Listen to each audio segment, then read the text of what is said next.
അക്കാദമിയുടെ പുതിയൊരു വീഡിയോയിലേക്ക് എല്ലാവർക്കും സ്വാഗതം. HSST ഇക്കണോമിക്സിൻ്റെ നോട്ടിഫിക്കേഷൻ വരാറായിട്ടുണ്ട്. ഇപ്പം എക്സാം കഴിഞ്ഞിട്ട് ഓൾമോസ്റ്റ് 2 to 3 years ആയി. അപ്പം നമ്മൾക്ക് വിതിൻ ഒരു 5-6 monthsനുള്ളിൽ തന്നെ പുതിയൊരു നോട്ടിഫിക്കേഷൻ നമ്മൾക്ക് എക്സ്പെക്റ്റ് ചെയ്യാവുന്നതാണ്. അപ്പം അതിന് പ്രിപ്പയർ ചെയ്യുന്ന ആസ്പിരൻസിന് വേണ്ടിയിട്ടാണ് ഈ ഒരു വീഡിയോ ടൂസ് അക്കാദമി കൊണ്ടുവന്നിരിക്കുന്നത്. HSST ഇക്കണോമിക്സിന് മാത്രമല്ല ഒരുപാട് സബ്ജക്റ്റുകൾക്ക് ടൂസ് അക്കാദമി ഓൺലൈനായിട്ട് കോച്ചിങ് കൊടുക്കുന്നുണ്ട്. അപ്പം നിങ്ങൾക്ക് ജോയിൻ ചെയ്യാൻ താല്പര്യമുണ്ടെങ്കിൽ ടൂസ് അക്കാദമിയെ കോൺടാക്റ്റ് ചെയ്യേണ്ടതാണ്. അപ്പം നമ്മൾ ഈ ഒരു വീഡിയോയിൽ HSST ഇക്കണോമിക്സ് ആസ്പിരൻസിന് വേണ്ടിയിട്ട് ഒരു ചെറിയൊരു സിലബസ് അനാലിസിസ് ആണ് നടത്തുന്നത്. അപ്പം നമ്മൾ ഏതൊരു പരീക്ഷയ്ക്ക് പ്രിപ്പയർ ചെയ്യുന്നതിന് മുൻപും നമ്മൾ ആ ഒരു സിലബസ് നല്ല രീതിയിൽ തന്നെ പഠിച്ചിരിക്കണം. അതാണ് ഏറ്റവും ഇമ്പോർട്ടൻ്റ് ആയിട്ട് ചെയ്യേണ്ട ഒരു കാര്യം. അപ്പം നമ്മൾ സിലബസ് നോക്കുവാണെങ്കിൽ ഈ എക്സാമിന് 4 പാർട്ടുകളാണ്. ഒന്നാമത്തെ പാർട്ട് എന്ന് പറയുന്നത് കോർ സബ്ജക്റ്റ് ആണ്. രണ്ടാമത്തേത് research methodology and teaching aptitude. മൂന്നാമത്തെ salient features of Indian constitution. And നാലാമത്തെ പാർട്ട് എന്ന് പറയുന്നത് general knowledge and current affairs and renaissance in Kerala. അപ്പം ഈ എല്ലാ പാർട്ടുകളും ഈക്വലി ഇമ്പോർട്ടൻ്റ് തന്നെയാണ് HSST എക്സാമിന്. പിന്നെ ഒരു ഇമ്പോർട്ടൻ്റ് ആയിട്ടുള്ളൊരു കാര്യം നമ്മൾ നോക്കേണ്ടത് എന്താണെന്ന് വെച്ചാൽ ഈ ഒരു എക്സാമിന് നെഗറ്റീവ് മാർക്കിംഗ് ഉണ്ട്. അപ്പം ഒരു ആൻസർ തെറ്റുവാണെങ്കിൽ 0.33 മാർക്സ് ആണ് ഇതിന്ന് കുറയുന്നത്. അപ്പം നമ്മൾ വളരെ നല്ല രീതിയിലുള്ള പ്രിപ്പറേഷൻ തന്നെ ആവശ്യമാണ്. കാരണം ഏതെങ്കിലും ഒരു ക്വസ്റ്റ്യൻ തെറ്റിക്കഴിഞ്ഞാൽ തന്നെ നമ്മളുടെ കിട്ടിയ മാർക്കിൽ നിന്നും കുറയാനുള്ള സാധ്യത ഉണ്ട്. അപ്പം സെറ്റ് പോലെയല്ല, HSSTക്ക് കുറച്ചുകൂടെ ഗൗരവമേറിയ ഒരു പ്രിപ്പറേഷൻ തന്നെ ആവശ്യമാണ്. അപ്പം നമ്മൾക്ക് ആദ്യത്തെ യൂണിറ്റ് എന്ന് പറയുന്നത് മൈക്രോ ഇക്കണോമിക്സ് ആണ്. നമ്മളുടെ HSSTയുടെ സിലബസിൽ ആദ്യത്തെ യൂണിറ്റ് എന്ന് പറയുന്നത് മൈക്രോ ഇക്കണോമിക്സ് ആണ്. അപ്പം നിങ്ങൾ സെറ്റ് പരീക്ഷ ക്ലിയർ ചെയ്തവർക്ക് ഈ ഒരു സിലബസ് എന്ന് പറയുന്നത് ഒരു പുതിയൊരു സിലബസ് ആയിരിക്കില്ല. അപ്പം കാരണം മോറോർലെസ് സെറ്റിൻ്റെ സിലബസ് തന്നെയാണ്, പക്ഷെ കുറച്ചും കൂടി ഒരു എലാബറേറ്റഡ് വേർഷൻ ആണ്. ഒരു നെറ്റിൻ്റെ ഒക്കെ രീതിയിലുള്ള ഒരു സിലബസ് ആണ് HSSTക്ക് ഉള്ളത്. അപ്പം സെറ്റിൻ്റെ സിലബസിൻ്റെ ഒരു കുറച്ചുകൂടെ അപ്ഗ്രേഡഡ് ആയിട്ടുള്ളൊരു വേർഷനാണ്. അപ്പം നമ്മൾ കുറച്ചും കൂടെ ഇൻഡെപ്ത് ആയിട്ടുള്ള വായനയും പഠനവും ഇതിന് ആവശ്യമാണ്. അപ്പം ആദ്യത്തെ യൂണിറ്റിലെ ആദ്യത്തെ ടോപ്പിക് എന്ന് പറയുന്നത് recent development in demand theory. അതിൽ നമ്മൾക്ക് pragmatic approach to demand analysis ഉണ്ട്, കോൺസ്റ്റൻറ്റ് ഇലാസ്റ്റിസിറ്റി ഡിമാൻഡ് ഫംഗ്ഷൻ ഉണ്ട്, distributed lagged models of demand ഉണ്ട്, Nerlove model, Houthakker and Taylor model, linear expenditure system, intertemporal system തുടങ്ങിയ പുതിയ demand തിയറിയിൽ വന്നിട്ടുള്ള recent developments ആണ് ഇതിൽ ഇൻക്ലൂഡ് ചെയ്തിരിക്കുന്നത്. ഇനി അതിൻ്റെ തന്നെ സെക്കൻഡ് പാർട്ടിലോട്ട് പോവുകയാണെങ്കിൽ consumer behaviour under uncertainty and risk. അപ്പം ഇതിൽ നമ്മൾക്ക് വരുന്നത് റിസ്ക് അവേർഷൻ. നമ്മളുടെ ഈ സെറ്റിൻ്റെ അതിൽ റിസ്ക് ആൻഡ് അൺസർട്ടനിറ്റി എന്ന് പറഞ്ഞിട്ട് ഒരു ചെറിയൊരു ടോപ്പിക് നമ്മൾ പഠിക്കുന്നുണ്ട്. അതിൻ്റെ എലാബറേറ്റഡ് ആയിട്ടുള്ളതാണ് നമ്മൾക്ക് HSSTക്ക് വരുന്നത്. അപ്പം risk averter, risk lover, risk neutral തുടങ്ങിയ 3 കോൺസെപ്റ്റുകൾ. അതുപോലെ തന്നെ saint Peter's paradox, Neumann Morgenstern theory, Friedman Savage hypothesis. അതുപോലെ വരുന്നതാണ് risk and return of investors choice problem, household portfolio decisions of uncertainty, state preference theory, bandwagon snob and Veblen effect, cobweb theorem തുടങ്ങിയ consumer behaviour and risk and അൺസർട്ടനിറ്റിയിൽ നിന്നുള്ള ഭാഗങ്ങളാണ് നമ്മൾക്ക് HSSTക്ക് കൂടുതലായിട്ടും focus ചെയ്യേണ്ടത്. ഇനി നമ്മൾ അതിൻ്റെ തേർഡ് പോർഷനിലോട്ട് വരുമ്പോൾ അപ്പം ഇവിടെ ഇൻഡിഫറൻസ് കർവിനോ ഐസോകോണ്ടിനോ ഒന്നും വലിയ ഒരു റോളില്ല കേട്ടോ. ഇനി ഒരു തേർഡ് പാർട്ടിലോട്ട് വരുമ്പം theory of production and cost ആണ്. ഇവിടെ നമ്മൾ യൂണിറ്റ് 2 സെറ്റിന് പഠിക്കുന്നത് തന്നെയാണ് ഇവിടെ വരുന്നത്. Short run and long run production function, homogeneous production function, linear homogeneous production function, CES production function, technological progress and production function. അതിൽ വരുന്ന labour deepening, capital deepening, neutral technical progress, പിന്നെ cost function, cost minimization input choices, properties of cost function, economies of scale, learning curve തുടങ്ങിയ important topics ആണ് നമ്മൾക്ക് production and കോസ്റ്റിൽ നിന്നും വരുന്നത്. പിന്നെ market എന്ന് പറയുന്നത് മോറോർലെസ് സെയിം തന്നെയാണ്, പെർഫെക്റ്റ് ആൻഡ് ഇംപെർഫെക്റ്റ് കോമ്പറ്റീഷൻ. പിന്നെ അതുപോലെ തന്നെ മൊണോപ്പൊളി നോക്കണം, മൊണോപ്പൊളിസ്റ്റിക് നോക്കണം. പിന്നെ മൊണോപ്പൊളിസ്റ്റിക്കിൽ വരുന്ന കൊല്യൂസീവ് ആൻഡ് നോൺ കൊല്യൂസീവ് നോക്കണം. സോറി, മൊണോപ്പൊളിസ്റ്റിക് നോക്കുക. അത് കഴിഞ്ഞാൽ നമ്മളുടെ ഒലിഗോപ്പൊളിയിൽ വരുന്ന കൊല്യൂസീവ് ആൻഡ് നോൺ കൊല്യൂസീവ് ഒലിഗോപ്പൊളി മോഡൽസ് നോക്കണം. പിന്നെ അതിൽ തന്നെ വരുന്ന ഡിയോപ്പൊളി മോഡൽസ്, ബർട്രൻ, കുർനോട്ട്, സ്റ്റാക്കിൾബർഗ്, എഡ്ജ്വർത്ത് മോഡൽസ് നോക്കണം. പിന്നെ പോളം സ്ക്വീസിൻ്റെ കിങ്ഡ് ഡിമാൻഡ് കർവ് മോഡൽ, അതിൽ പ്രൈസ് ഇലാസ്റ്റിക്കും പ്രൈസ് ഇൻഇലാസ്റ്റിക്കും നോക്കണം. ചേംബർലിൻ മോഡൽ നോക്കണം. ഇത്രയാണ് നമ്മൾക്ക് മാർക്കറ്റ് എന്ന് പറയുമ്പോൾ basically perfect and imperfect competition and monopoly, ഇത് 3 കേസിലുള്ള എല്ലാ തരത്തിലുള്ള ഇൻ ഡീറ്റെയിൽ ആയിട്ടുള്ള ഒരു ഇത്, അതായത് സെറ്റിൻ്റെ യൂണിറ്റ് 3 ഇത് ഫുള്ളായിട്ട് അങ്ങ് പഠിക്കണം. ഓക്കെ. ഇനി അടുത്ത പോർഷനിലോട്ട് വരുമ്പം ഗെയിം തിയറി ഓഫ് ഗെയിംസ് ആണ്. അത് ഗെയിം തിയറിയുടെ ആണ്.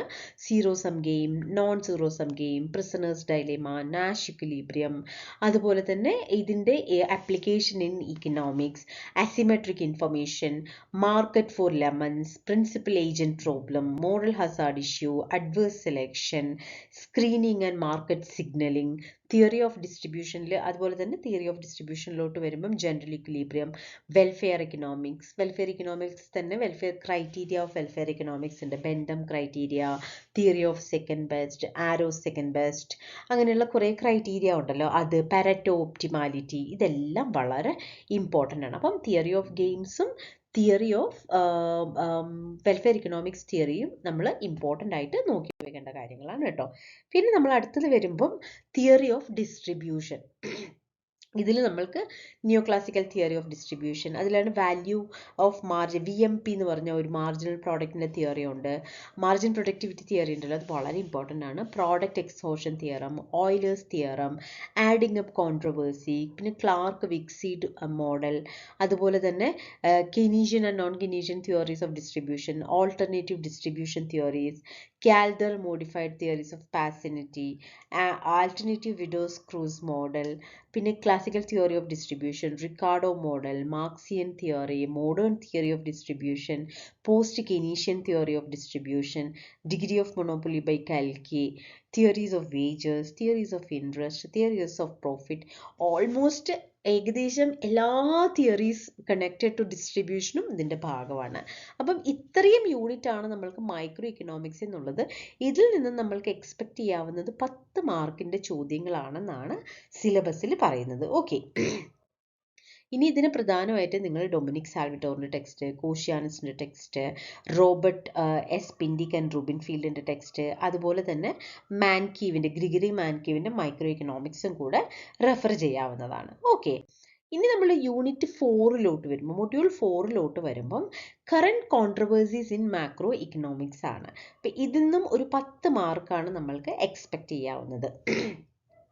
ഇതിൽ മെയിനായിട്ട് Keynesian counter revolution, dual decision hypothesis, Walrasian general equilibrium, new Keynesian quantity constrained model, rational expectation, new classical macro economics, supply side economics, new classical macro economics, supply side ഇക്കണോമിക്സിൽ തന്നെ business cycle, പിന്നെ അതുപോലെ തന്നെ endogeneity theories by Hicks, Goodwin and Kaldor, exogenous theory, അതുപോലെ തന്നെ real business cycle approach, പിന്നെ മിൻസ്കിയുടെ financial cycle, growth cycle, new Keynesian economics തുടങ്ങിയ ഈ മാക്രോ ഇക്കണോമിക്സിൻ്റെ കറണ്ട് കോൺട്രവേഴ്സ്യൽ ടോപ്പിക്സ് കംപ്ലീറ്റ് ആയിട്ട് നമ്മൾ നോക്കണം. ഓക്കെ.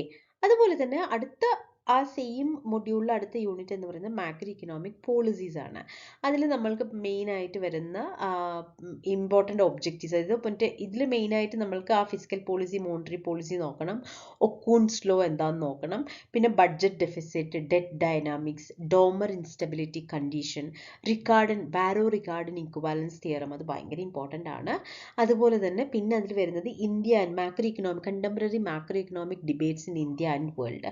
ഇത് നമ്മൾക്ക് മാൻകീവിൻ്റെ മാക്രോ ഇക്കണോമിക്സ് ടെക്സ്റ്റിൻ്റെ ഒരു ലാസ്റ്റ് പോർഷനിൽ ഒരു ചാപ്റ്റർ ഉണ്ട്, contemporary debates in macro economics എന്ന് പറഞ്ഞിട്ട്. അത് ഹെൽപ്ഫുൾ ആയിരിക്കും കേട്ടോ.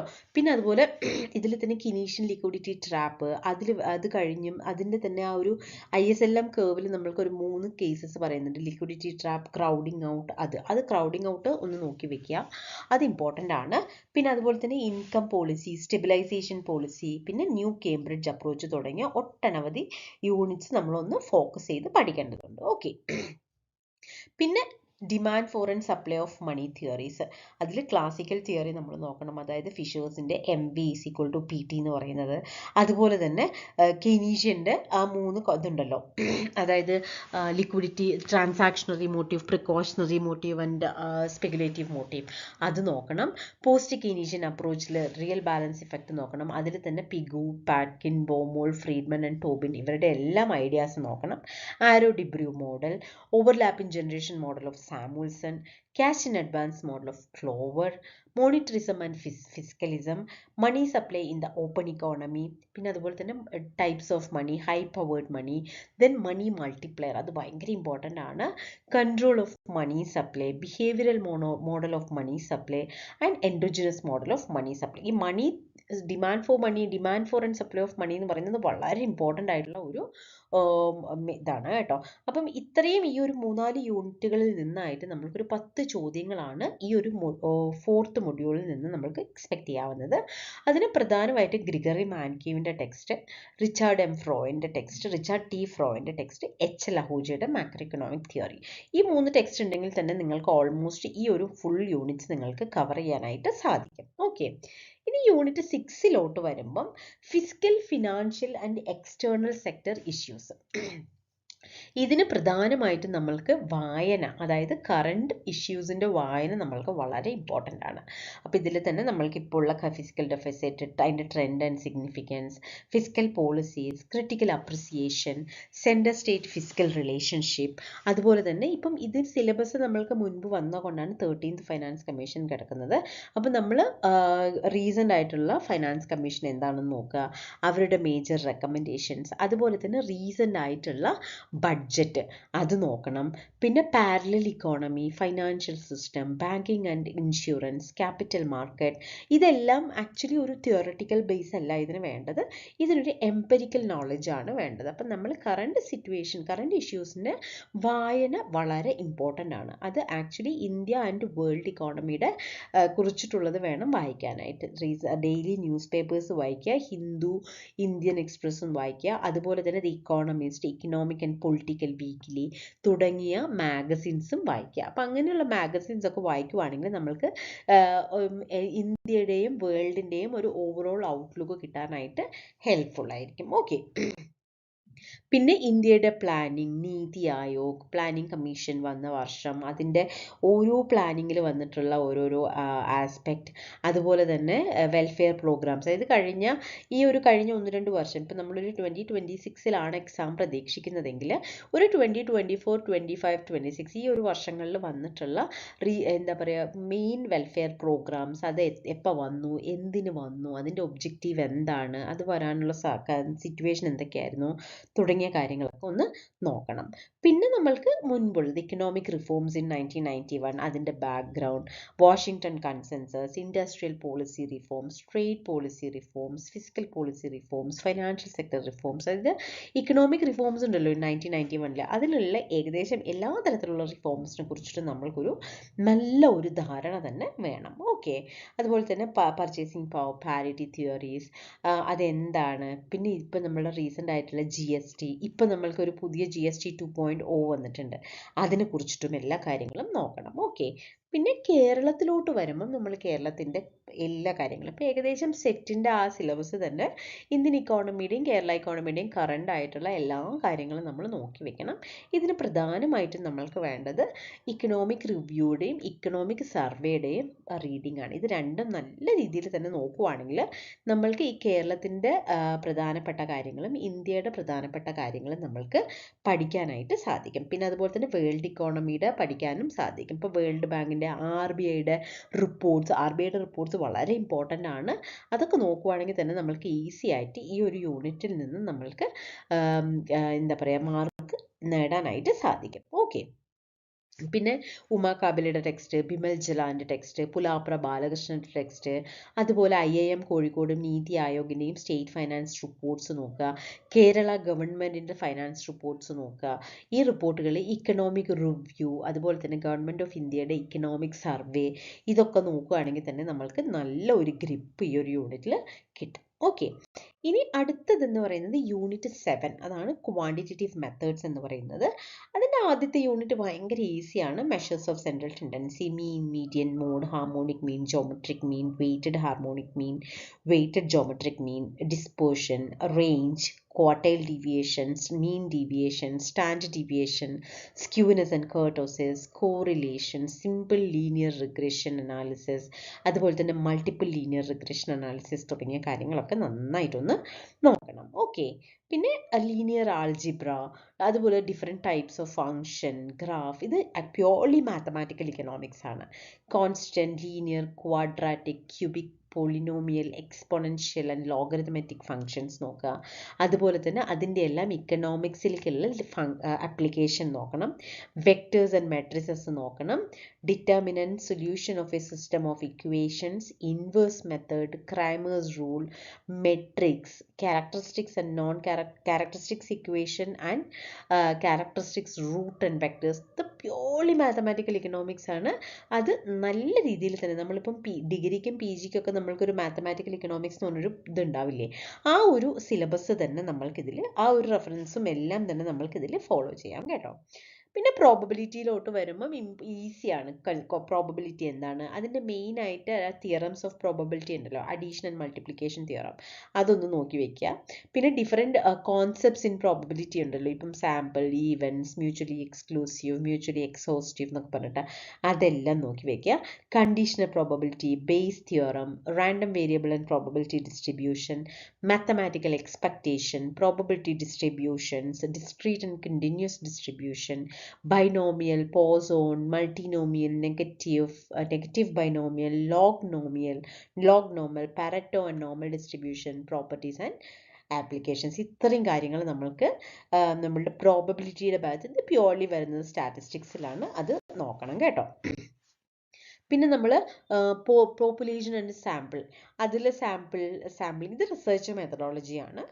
സാമ്പിൾ ഡിസൈൻ, അതുപോലെ സ്റ്റാറ്റിസ്റ്റിക്സിലും ഇത് വരുന്നുണ്ട്. സാമ്പിളിംഗ് ഡിസൈൻ, അതുപോലെ random and non random sampling methods, parametric and statistics എന്താണ്, scaling techniques, measurement and scaling techniques നോക്കണം. അതായത് റേഷ്യോ സ്കെയിൽ, ഇൻ്റർവൽ സ്കെയിൽ എന്നൊക്കെ പറഞ്ഞിട്ടുള്ളതുണ്ടല്ലോ, അത് നോക്കി വെക്കണം. പിന്നെ സാമ്പിളിംഗ് ഡിസ്ട്രിബ്യൂഷൻ, സ്റ്റാൻഡേർഡ് എറർ, അതുപോലെ തന്നെ ഈ ഒരു സെൻട്രൽ ലിമിറ്റ് തിയറം എന്താണ്, പിന്നെ ടി ടെസ്റ്റ്, എഫ് ടെസ്റ്റ്, കൈ സ്ക്വയർ ടെസ്റ്റ്, സെറ്റ് ടെസ്റ്റ്, അങ്ങനെയുള്ള ടെസ്റ്റുകൾ എപ്പോഴാണ് യൂസ് ചെയ്യുന്നത്, parametric and non parametric approach തുടങ്ങിയ കാര്യങ്ങൾ നോക്കി വെക്കണം. ഓക്കെ, പിന്നെ തിയറി ഓഫ് എസ്റ്റിമേഷനിലോട്ട് വരുമ്പം പോയിന്റ് എസ്റ്റിമേഷൻ, ഇൻ്റർവൽ എസ്റ്റിമേഷൻ, നമ്മൾ ആ ഒരു ടെസ്റ്റിംഗ് കഴിയുമ്പോൾ ഹൈപ്പോത്തിസിസിലോട്ട് വരില്ലേ, അവിടെയാണ് നമ്മളിതെല്ലാം നോക്കുന്നത്.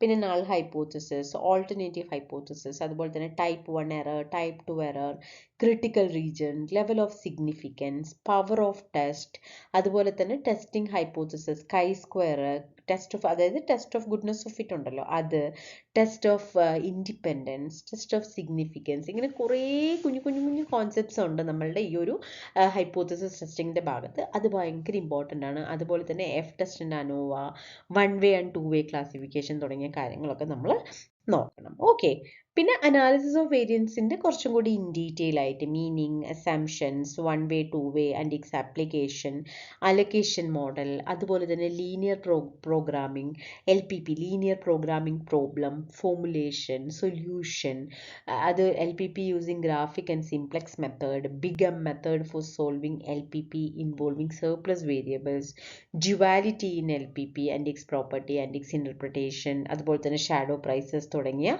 കുറേ കാര്യങ്ങൾ നമ്മൾക്ക് ഈ ഒരു ഭാഗത്ത് നമ്മൾ നോക്കണം. ഓക്കെ, ഇതെല്ലാം ഈ ഒരു സ്റ്റാറ്റിസ്റ്റിക്സിൻ്റെ ഭാഗത്തു നിന്നാണ് വരുന്നത്. അപ്പം നിങ്ങൾക്ക് ഇതിന് പറ്റിയ ബുക്സ് എന്ന് പറയുന്നത് SP ഗുപ്തയുടെ സ്റ്റാറ്റിസ്റ്റിക്കൽ മെത്തേഡ് ഫോളോ ചെയ്യാം.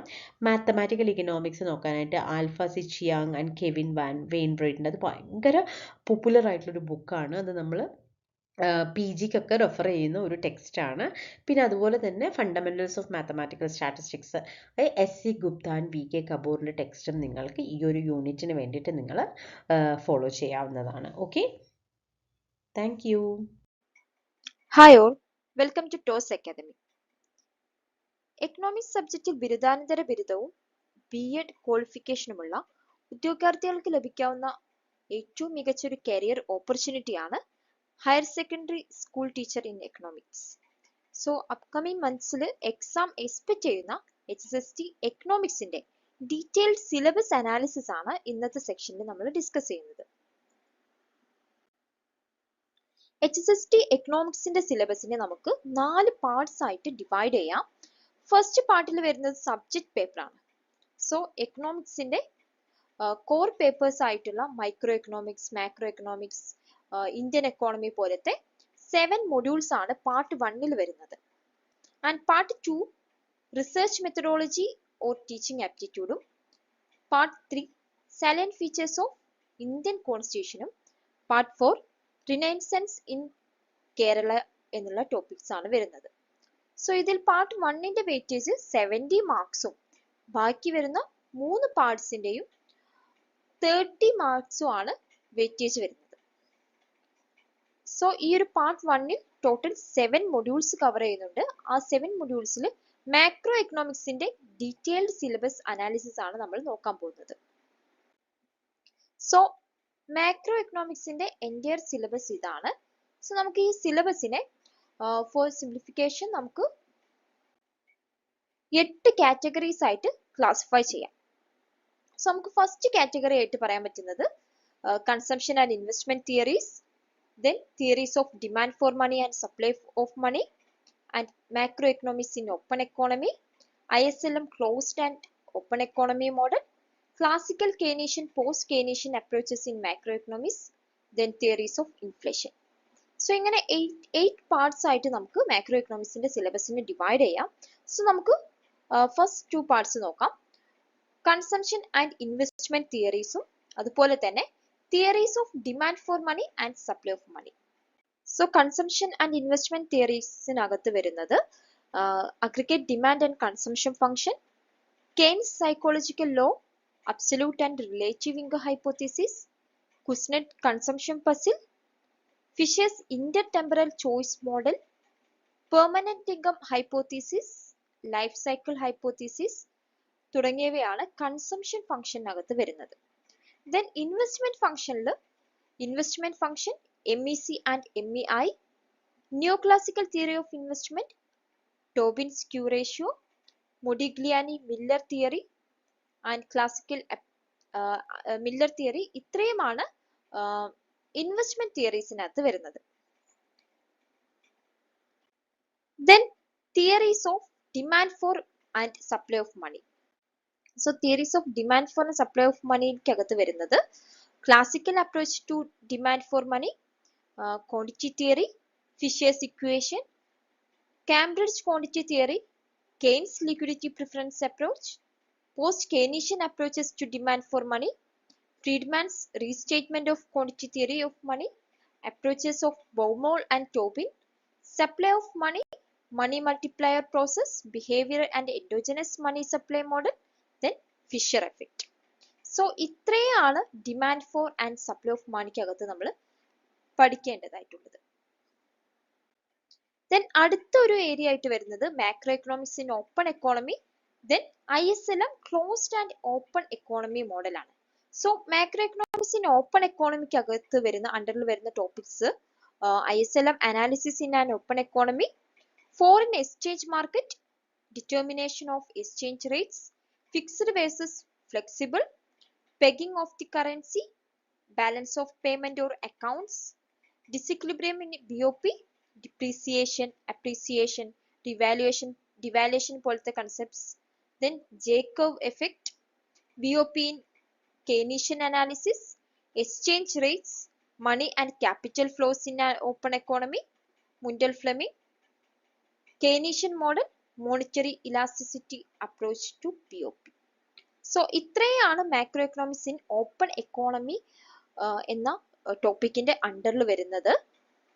ദെൻ നമുക്ക് classical Keynesian, post Keynesian approaches in macro economics and theories of inflation. So last പാർട്ടായിട്ട് വരുന്നത് ക്ലാസിക്കൽ വേഴ്സസ് കെയ്നീഷ്യൻ അപ്രോച്ച് ആണ്. സോ ക്ലാസിക്കൽ അപ്രോച്ചസിൽ വരുന്നത് labour market, employment and output, sales law of interest rate, sales law and interest rate, neutrality of money and classical dichotomy, Keynesian fixed price models, Keynesian closed model, liquidity trap, fiscal and monetary policies, then crowding out effect. Then labor marketing അണ്ടറിൽ വരുന്നത് classical versus Keynesian, Keynes effect and real balance effect. Then inflation related concepts ആയിട്ടുള്ള inflation types, causes, inflationary gap, demand pull and cost push inflation, Phillips curve and other inflation related theories ആയിട്ടുള്ള Lipsey's excess demand model, the Samuelson Solow modification of the Phillips curve, Tobin's views on Phillips curve, strategies to control inflation and deflation, neo-Keynesian analysis, Walrasian versus Keynesian models, effective demand and national demand, incompatibility of Walras law, neoclassical synthesis of Keynes general theory, disequilibrium models of Robert Clower, Lane Jonovitz and Barrow Grossman and Malin Vogt. So ഇത്രയുമാണ് classical versus Keynesian approaches and inflation theories എന്ന ടോപ്പിക്കിന്റെ അണ്ടറിൽ വരുന്നത്. So നമ്മൾ macro എക്കണോമിക്സിന്റെ detailed syllabus ആണ് discuss ചെയ്തിട്ടുള്ളത്. എക്സാമിന് ഇനിയും ഡേറ്റ്സ് ഉണ്ട്. സോ ഇപ്പൊ തന്നെ പഠിച്ചു തുടങ്ങുവാണെങ്കിൽ ഈസിലി റാങ്ക് ലിസ്റ്റിൽ കയറാൻ പറ്റാവുന്ന ഒരു എക്സാം ആണ്. So all the best for your studies. Thank you.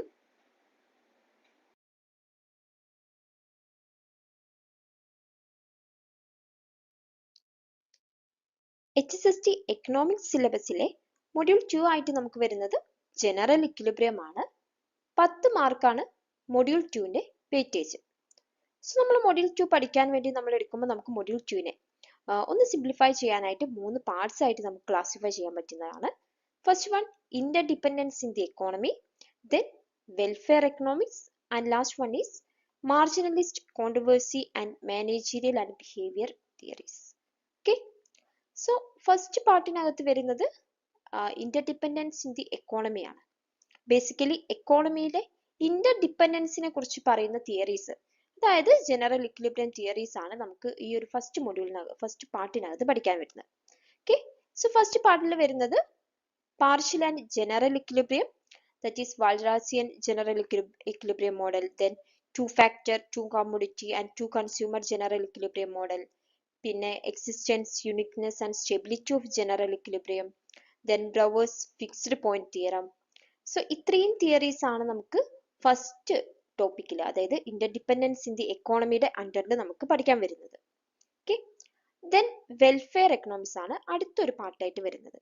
So welfare economics എന്ന് പറയുന്നത് ബേസിക്കലി നമ്മൾ സോഷ്യൽ വെൽഫെയർ അല്ലെങ്കിൽ സോഷ്യൽ വെൽബീയിങ് മാക്സിമൈസ് ചെയ്യാൻ വേണ്ടിയിട്ട് എങ്ങനെ റിസോഴ്സസ് അലോക്കേറ്റ് ചെയ്യാം എന്ന് ഡിസ്കസ് ചെയ്യുന്ന തിയറീസ് ആണ് വെൽഫെയർ എക്കണോമിക്സിനകത്ത് വരുന്നത്. സോ വെൽഫെയർ എക്കണോമിക്സിനകത്ത് നമുക്ക് പഠിക്കാനായിട്ട് വരുന്നത് criteria of old social welfare economics, growth criteria, അതുപോലെ തന്നെ cardinalist criteria, Bentham's criteria, then most important ആയിട്ടുള്ള പാരറ്റോ ഒപ്റ്റിമാലിറ്റി എന്നൊക്കെ റെഗുലർ ആയിട്ട് ക്വസ്റ്റ്യൻ ചോദിക്കാറുണ്ട്. Then new welfare economics, Kaldor Hicks compensation criteria, അതിന്റെ ക്രിറ്റിസിസം ആയിട്ടുള്ള Scitovsky criteria, social welfare function, Bergson and സാമുവൽസന്റെ social welfare function, then Arrow's impossibility theorem, Pigouvian welfare economics, point of bliss, theory of second best, and Rawlsian concept of justice, and lastly cost theorem. Okay, cost theorem വളരെ important ആയിട്ടുള്ള ഒരു concept ആണ്. And ഇത്രയും theories ആണ് നമുക്ക് welfare എക്കണോമിക്സിൽ പഠിക്കാൻ വരുന്നത്. Okay, last ആയിട്ട് നമുക്ക് വരുന്നത് marginalist controversy and managerial behaviour theories ആണ്. ഓക്കെ, സോ ഇതിന്റെ അണ്ടറിൽ നമുക്ക് പഠിക്കാനായിട്ട് വരുന്നത് basically Hall and Hitch full cost pricing, Jordan's attack on managerialism, Bain's limit pricing, Silos-Leibniz limit pricing, Baumol's theory and Maris model, Williamson's Sayet and Marx's behavior model. ഇത്രയും theories ആണ് നമുക്ക് last പാർട്ടായിട്ടുള്ള marginalist controversy and managerial and behaviour തിയറീസിനകത്ത് നമുക്ക് പഠിക്കാൻ വരുന്നത്. Okay, so നമുക്ക് general equilibrium മോഡലിൽ നമുക്ക് മൂന്നായിട്ട് ക്ലാസിഫൈ ചെയ്തതാണ്, നമ്മൾ 3 പാർട്സ് ആക്കിയതാണ്. Interdependence in the economy, welfare economics and marginalist controversy and managerial behaviour theory. So നമുക്ക് ഇങ്ങനെ പാർട്സ് ആയിട്ട് നമുക്ക് ഈ ഒരു സിലബസ് നമുക്ക് ഈസി ആയിട്ട് കവർ ചെയ്യാവുന്നതാണ്. സോ നമ്മൾ പറഞ്ഞു 10 മാർക്കാണ് ഇത്രയും പോർഷന്റെ ടോട്ടൽ വെയിറ്റേജ് ആയിട്ട് വരുന്നത്.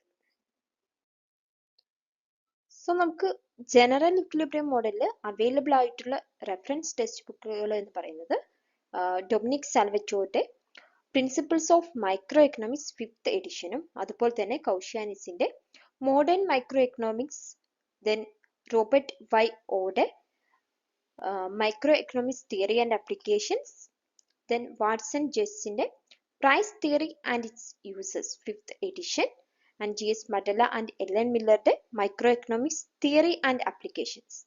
So നമുക്ക് ഇത്രയും ബുക്സ് എല്ലാം നമുക്ക് റെഫറൻസിന് വേണ്ടിയിട്ട് മൊഡ്യൂൾ 2ന്റെ റെഫറൻസിന് വേണ്ടിയിട്ട് നമുക്ക് യൂസ് ചെയ്യാവുന്നതാണ്.